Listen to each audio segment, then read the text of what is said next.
মাত্র 2 বছর আগে ঢাকার দুটি মর্মান্তিক ঘটনা আমাদের চোখের পানি এনে দিয়েছিল। তার একটি হলো মায়ের কোলে থাকা দুধের শিশু 31st নাইটের বিকট আওয়াজে, পটকার বিকট আওয়াজে, আতশবাজির বিকট আওয়াজে সে দুধের শিশু মারা গিয়েছিল।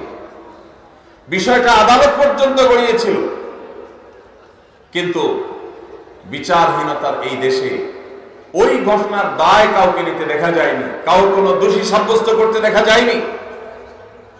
ঠিক একই সাথে আরেকটি মর্মান্তিক ঘটনা ঘটেছিল, তা হলো একজন অসহায় নারী, তিনি তার সারা জীবনের সঞ্চয়কে একত্র করে ছোট্ট একটা প্লাস্টিকের কারখানা করে নিজ বাড়িতে প্লাস্টিকের আসবাবপত্র তৈরি করে ছাদের উপর সেগুলো মেলে রেখেছিলেন। এই 31st নাইটে আতশবাজির আগুন উড়ে এসে তার ছাদের উপর থাকা সেই প্লাস্টিকের উপরে পড়ে তার সমস্ত প্লাস্টিকগুলোকে পড়ে ছাই করে ফেলেছে। এই যে মায়ের কোলে থাকা শিশুর মৃত্যু আর একজন অসহায় নারী উদ্যোক্তার সর্বস্ব হারিয়ে যাওয়া, আতশবাজির আগুনকে অপরাধীর কাঠগড়ায় দাঁড় করিয়ে চিরতরে নিষিদ্ধ করার বিচার করবার জন্য এই দুইটি ঘটনা কি যথেষ্ট নয়? কিন্তু ভাইরা, প্রতি বছর প্রশাসনের ভাইরা, পুলিশ, বিভিন্ন সেক্টরে যারা আইন শৃঙ্খলা রক্ষা করার দায়িত্বে নিয়োজিত আছেন, তারা প্রতি বছরই প্রায় এই আহাজারি করেন যে 31st নাইট উপলক্ষে কোনো প্রকার পটকা ফুটানো যাবে না, আতশবাজি করা যাবে না, ফানুস উড়ানো যাবে না। প্রতি বছরই তারা হাহাকার করেন, আর্তনাদ করেন। এই বছর তারা ইতিমধ্যে ঘোষণা জারি করেছে যে 31st নাইট উপলক্ষে কোনো ফানুস উড়ানো যাবে না, কোনো আতশবাজি চলবে না, কোনো ফটকা উড়ানো চলবে, বাজানো চলবে না। কিন্তু কে শুনে কার কথা?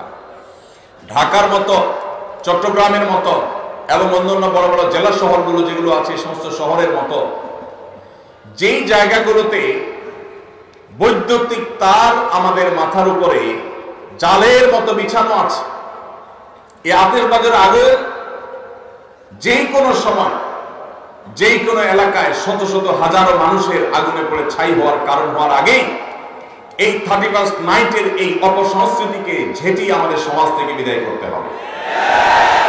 ভাইরা আমার, সংস্কৃতির উৎপত্তি হলো ধর্ম।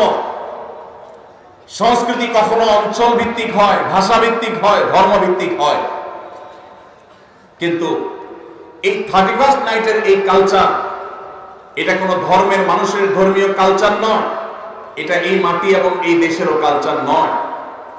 তাহলে ভিনদেশী এই কালচারকে যারা পরম আদরে কদম যত্ন করে এটাকে লালন পালন করেছে, আরেকটি কালচার আসছে 14ই ফেব্রুয়ারি। এই সমস্ত কালচারগুলোকে সমাজে প্রতিষ্ঠিত করা হয়েছে অত্যন্ত সূক্ষ্মভাবে, আমরা অনেকে টেরও পাই নাই।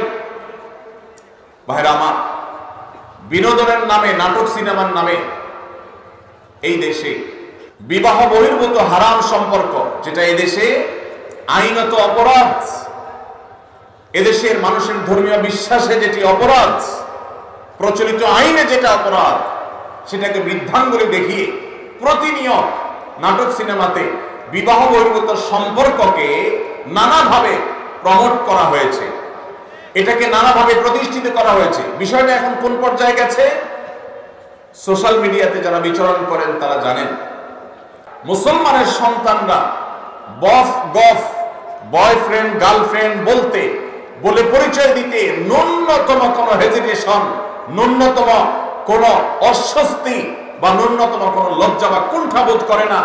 স্বামী স্ত্রী পরিচয় দেওয়াটা মানুষের জন্য যেমন স্বাভাবিক ব্যাপার, তার চাইতেও বেশি স্বাভাবিক হয়ে গেছে এখন এই তথাকথিত বফ গফ এই পরিচয় দেওয়াটা।